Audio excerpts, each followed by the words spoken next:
ક્યારે એવું વિચાર્યું છે કે આપણી સૌથી મોટી ઈચ્છાઓને હકીકતમાં બદલવાનો કોઈ રસ્તો હોઈ શકે?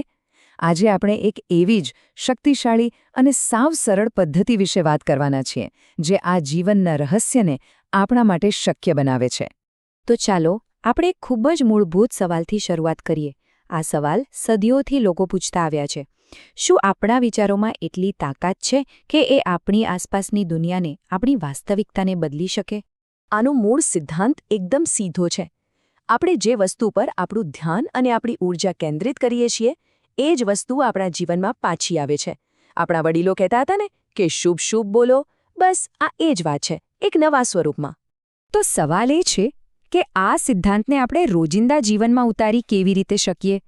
એના માટે જ છે કાઉન્ટડાઉન જર્નલ પદ્ધતિ. ચાલો આ સરળ પણ ખૂબ જ અસરકારક ટેકનિકને ઊંડાણપૂર્વક સમજીએ. આખી પદ્ધતિના ફક્ત 4 જ સરળ સ્ટેપ્સ છે. પહેલાં, કોઈ એક જ ધ્યેય પસંદ કરો.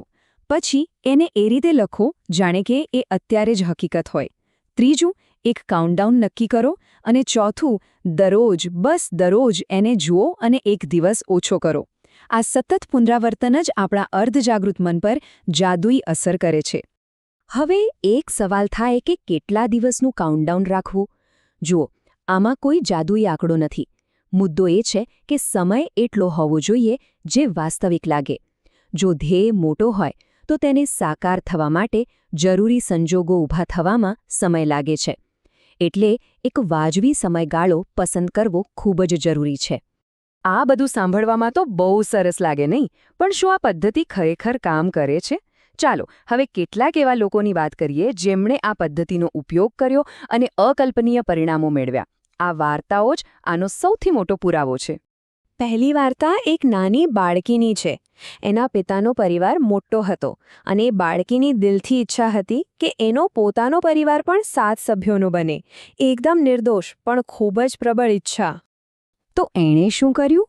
એણે પોતાની ડાયરીમાં લખ્યું, અમારો પરિવાર 7 સભ્યોનો છે, અને પછી 300 દિવસનું કાઉન્ટડાઉન શરૂ કર્યું. દરરોજ સવારે ઉઠીને એ એક દિવસ પર ચેકો મારતી. અને ખરેખર આશ્ચર્યજનક રીતે એની ઈચ્છા પૂરી થઈ. 300 દિવસ પૂરા થાય પહેલાં જ એમના ઘરમાં એક નાનકડું ગલુડિયું આવ્યું અને થોડા સમયમાં એના નાના ભાઈનો જન્મ થયો. એનો પરિવાર 7 સભ્યોનો બની ગયો. બ્રહ્માંડે જાણે એની ઈચ્છા પૂરી કરવાનો રસ્તો શોધી જ કાઢ્યો. આ જ સિદ્ધાંત પૈસાના મામલે પણ એટલો જ અસરકારક છે. કોઈ ચોક્કસ રકમ મેળવવી હોય તો લખવાનું, મારા બેંક ખાતામાં આટલા રૂપિયા છે. મારી જોઈએ છે નહીં, પણ મારી પાસે છે. આ નાનકડો ફેરફાર બહુ મોટો તફાવત લાવે છે.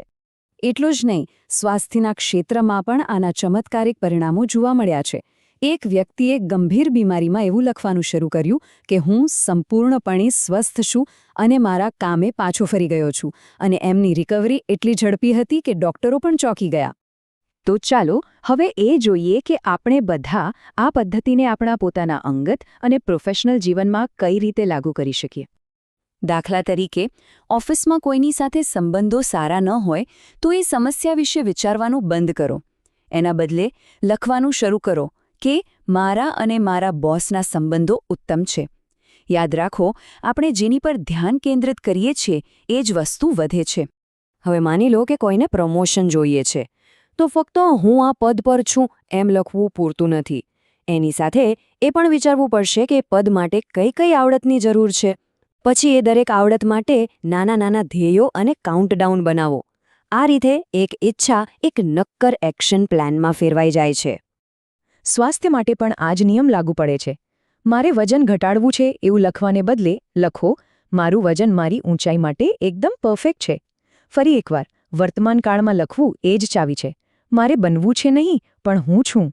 અને પછી જુઓ શું થાય છે.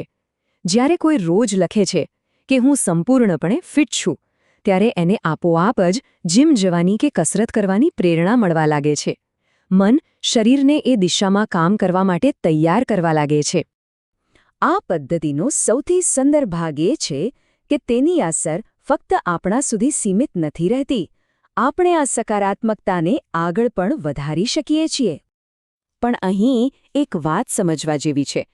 કોઈપણ શક્તિશાળી વિચાર બીજાને આપવાનો સાચો સમય કયો? કારણ કે ખોટા સમયે આપેલી સાચી સલાહ પણ બેઅસર થઈ જાય છે. આનો નિયમ બહુ સરળ છે. પહેલાં પોતે આ પદ્ધતિનો 2-3 મહિના અભ્યાસ કરો. જ્યારે સફળતા મળે ત્યારે એ સફળતા જ સૌથી મોટો પુરાવો બનશે. અને પછી કોઈ શાંત અને સકારાત્મક માહોલમાં આ વાત શેર કરો. કોઈ દુઃખી હોય કે ગુસ્સામાં હોય ત્યારે સલાહ આપવાને બદલે તેમને પ્રેરણા આપો. કારણ કે અંતિમ ધ્યેય ફક્ત આપણી પોતાની સફળતા નથી, પણ એક એવો સમાજ બનાવવાનો છે જ્યાં દરેક વ્યક્તિ સકારાત્મક અને સફળ હોય. જ્યારે આપણે બીજાને મદદ કરીએ છીએ ત્યારે આખું વાતાવરણ બદલાઈ જાય છે અને એ સકારાત્મકતા પાછી આપણી પાસે જ આવે છે. આ એક મોટી જવાબદારી પણ છે. જો આપણને કોઈ એવું જ્ઞાન મળે જે બીજાના જીવનમાં સુધારો લાવી શકે, તો એને ફક્ત પોતાની પાસે ન રાખવું જોઈએ. યાદ રાખો, જ્ઞાન એક એવી વસ્તુ છે જે વહેંચવાથી વધે છે, ઘટતું નથી. તો શરૂઆત ક્યાંથી કરવી? બહુ સરળ છે. ફક્ત એક નવી નોટબુક અને એક પેન. આ 2 સાધારણ વસ્તુઓ એક નવા જીવનની શરૂઆત બની શકે છે. તો ચાલો આખી વાતનો સાર સમજી લઈએ. પહેલું, આપણું ધ્યાન જ આપણી વાસ્તવિકતાનું નિર્માણ કરે છે. બીજું, ધ્યેયોને હંમેશા વર્તમાનકાળમાં લખો. ત્રીજું, દૈનિક કાઉન્ટડાઉનથી અર્ધજાગ્રત મનને સક્રિય કરો.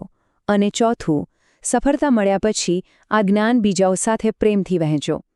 આ પદ્ધતિની સરળતા જ તેની સૌથી મોટી તાકાત છે. અને અંતમાં બસ એક વિચાર. આજે પોતાની કાઉન્ટડાઉન જર્નલમાં સૌથી પહેલું કયું ધ્યેય નખાશે? કોના જીવનની વાર્તાનું પહેલું પાનું આજે લખાવાની રાહ જોઈ રહ્યું છે?